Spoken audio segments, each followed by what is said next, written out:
Assalamualaikum warahmatullahi wabarakatuh. Berjumpa lagi dengan materi dari Bahasa Indonesia kelas 8 semester genap.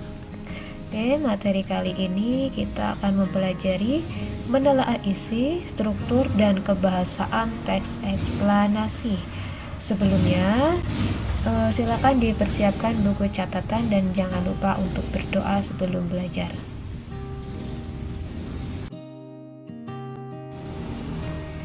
Kita masuk ke kompetensi dasar 3.10, yaitu menelaah teks eksplanasi berupa paparan kejadian suatu fenomena alam yang diperdengarkan atau dibaca. Tujuannya adalah setelah mempelajari materi ini, kamu diharapkan mampu menelaah teks eksplanasi paparan kejadian suatu fenomena alam yang kamu dengar atau baca.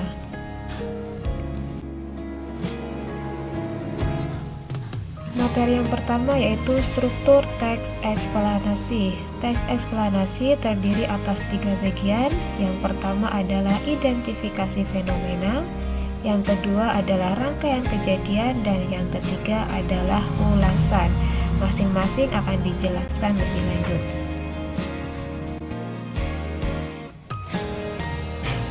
Pertama, identifikasi fenomena. Bagian pertama dari teks eksplanasi yang memuat gambaran umum tentang hal yang akan disampaikan atau identifikasi sesuatu yang akan dijelaskan. Contohnya, kita akan membahas fenomena tentang salju.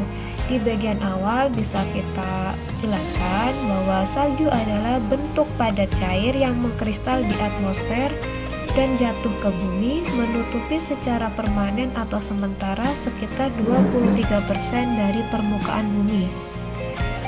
Di dunia, salju biasa terjadi pada negara beriklim subtropik dan sedang. Namun, ada juga daerah tropis yang bersalju, yakni di Pegunungan Jayawijaya dan Barisan Sudirman di Papua, Indonesia. Jadi di bagian identifikasi fenomena kita masih menjelaskan fenomena tersebut atau di sini fenomena salju secara umum, belum secara terperinci. Bagian yang kedua adalah rangkaian kejadian. Bagian ini berisi perincian atas kejadian yang relevan dengan identifikasi fenomena. Tadi di bagian identifikasi fenomena kita memberikan penjelasan umum tentang salju.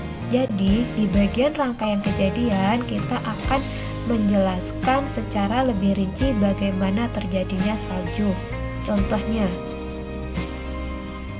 seperti tetesan hujan, kepingan salju mulai sebagai uap air di awan.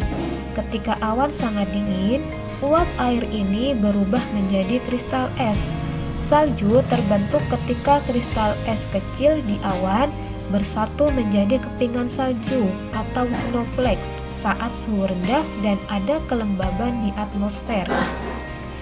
Kepingan salju terdiri dari kristal es kecil yang banyak dan saling menempel, kemudian akan menjadi cukup berat sehingga jatuh ke bumi. Di bagian ini adalah inti dari teks eksplanasi yang berisi bagaimana terjadinya suatu fenomena. Di sini fenomena yang terjadi adalah fenomena salju. Bagian yang ketiga adalah ulasan. Di dalam ulasan ini bisa berupa komentar ataupun penilaian tentang konsekuensi atas kejadian yang dipaparkan. Nah, karena tadi kita telah membahas tentang salju, misalnya kita bisa mengulas salju di bagian tentang manfaatnya. Contohnya, lapisan salju memiliki dampak signifikan tidak hanya pada iklim, tetapi juga pada tanaman, hewan, dan kehidupan manusia. Lapisan salju yang tebal menahan panas keluar dari tanah di bawah salju. Salju bekerja seperti selimut untuk menyelamatkan tanaman dan hewan dari kerusakan yang disebabkan oleh suhu beku. Selain itu, salju merupakan sumber pasokan air yang sangat berguna, terutama di negara-negara panas dan kering.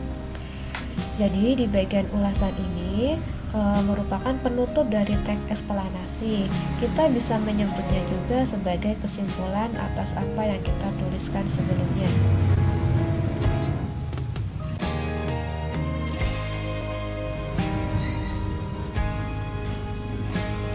Materi yang kedua adalah kaidah kebahasaan. Terdapat 4 kaidah kebahasaan dalam teks eksplanasi. Yang pertama adalah konjungsi kausalitas atau hubungan sebab akibat, ditandai dengan kata sebab, karena, oleh sebab itu, oleh karena itu, serta sehingga. Yang kedua adalah konjungsi kronologis seperti kemudian, lalu, setelah itu, ada akhirnya. Kemudian, kaidah kebahasaan yang ketiga adalah kata benda yang merujuk pada jenis fenomena. Misalnya, kata Kabupaten Bandung, burung, gerhana, kesenian daerah, perkembangan budaya Papua. Selanjutnya, kata teknis atau peristilahan sesuai dengan topik.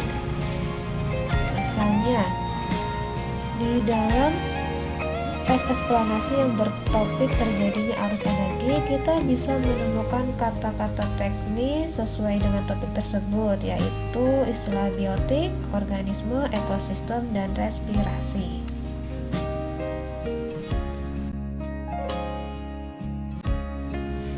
Nah, demikianlah materi kita untuk teks eksplanasi bagian menelaah isi, struktur, dan kaidah kebahasaan. Terima kasih atas perhatiannya. Semangat terus untuk belajar. Wassalamualaikum warahmatullahi wabarakatuh.